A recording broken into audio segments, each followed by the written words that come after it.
All right, it is time to create with Quimby. Now this morning we're learning how to craft your own wooden tray, but this is not your ordinary tray that you would be finding at the store. Yeah, this one made with lath, a thin strip of wood usually used under roof shingles, tiles, and plastered walls. Can't say I knew that. Learning all kinds of things today. Interesting. Thank you, producer Christian, for doing some research. Joining us in the studio to walk us through this fun project is our DIY extraordinaire, Shannon Quimby. We've got the gloves on today, so you know we might be getting a little messy. Good morning. Good morning. Yes, and you know when you live in an old home, it's called lath and plaster. You know when you want to put something on the, hang something on the wall? Right. And you hit a nail and it goes boing on the wall, boing. You're like, dang it. And then you hear behind the wall.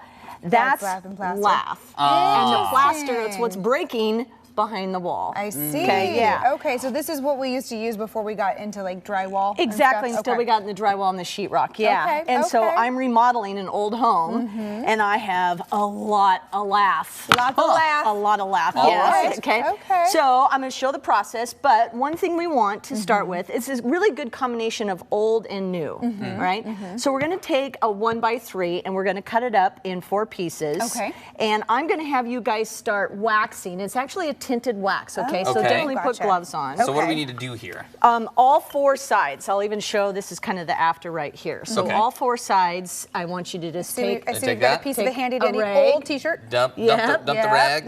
And give a scoop. Yeah, it's a wax. Like a generous scoop here. There we and go. you just start smearing it around, and I will start the process. Wax on, wax off. I watch karate. Yeah, okay. So, like I said, this is a 1x3. Then you also want to take, this is going to be the bottom of the tray, okay? And this is measured at 10x16. These pieces, these are short ones that you have, Emily and Travis, those are 10 inches. Okay.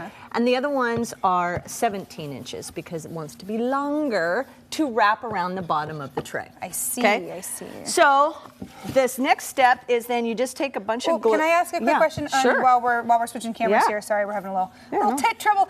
Is there a reason why you would want to do a tinted wax instead of like a wood stain? Well, you could, because you're going to use this and it feels good. Oh, okay. It really gets into the conditioning. Yeah, and this is very porous, and it really gets in and it seals it. So if you ever got food on it, right. Especially if you're going to use this as a serving tray or like drinks that are going to have some condensation. Yep. Yeah. 100%. Okay. So I just basically take these pieces. I put some glue on the bottom of the tray, and I start laying them. And you can do any pattern you want. I just kind of went like a diagonal. You got to wipe that wax off. Oh no! Hold on. No, actually, it's good. Is that not too much? No. Oh, He's good. Yeah. All right, I was wrong. Look at that. Do I have too little? No, you're actually good too. Okay. Yeah. So then you put all the glue on and you put these at an angle like this. Oh, I see. And then you want to take some 1-inch nails. I'll just pour some here. And then I just have leftover 1-inch nails. Not longer than 1 inch because it'll go through the bottom of the tray. Right. And then you just start hammering these pieces of lath onto that. Okay. So I'll get this out of the way. I like that. It's almost like a hack to put it on another like piece of board because now you're not trying to line up a bunch of cuts at the same angle. Yeah, exactly. And so this is kind of the process right here, and I'll show you the back of the board.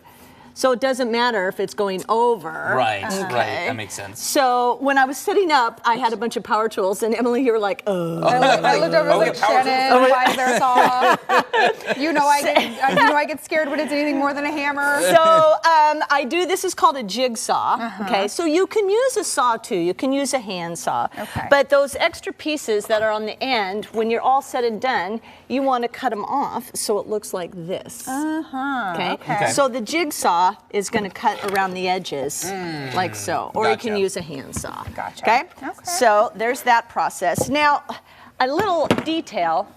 This wood is very rough, so you want to take a hand sander. I would say a hand sander. You can use a sand block. Yeah, you might be there for a while. You're right, yeah. And you sand it till it gets smooth to the touch. Okay. And then there's going to be a lot of dust. So I take an old throwaway paintbrush and I take and I wipe away that dust like that. Gotcha. Okay. Gotcha. So the process that you're doing there, you want to do the same thing here, Emily. You can go ahead and do it on this. Sure, 'cause then I'm you done. want to start putting that same wax, tinted wax. And I like the tinted wax. You can use a clear wax if you like the wood, you know, to like it lighter. shine through.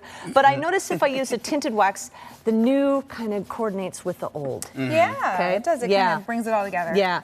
And then when you're all said and done, then you take a clear rag. There you go. Oh, why, Mr. thank you. Man. Should I take this off That's or fine. keep it It's on? okay. Okay. Yeah. And then you wipe the excess wax off. You let it sit for about 10 or 15 minutes for TV. Go ahead. I Sure. see. Yeah, Just- and I then see. basically it's kind of a buffing, and you start to buff it off. Buff it in and that's there. what makes it really smooth to the touch. That makes sense. Okay. Yep. And then the last thing. I was so quick to judge. I apologize, I Travis. mean, I will say in your defense, should have trusted the process. History does show that I typically screw up at least one of these things. So in your defense, that's totally fair. Oh man. So the last process is that when you're done with this and Yeah. you buff off the excess, Yep. then Yeah. you take some glue and you put it on the edges like this, and you put these all around and you hammer them together.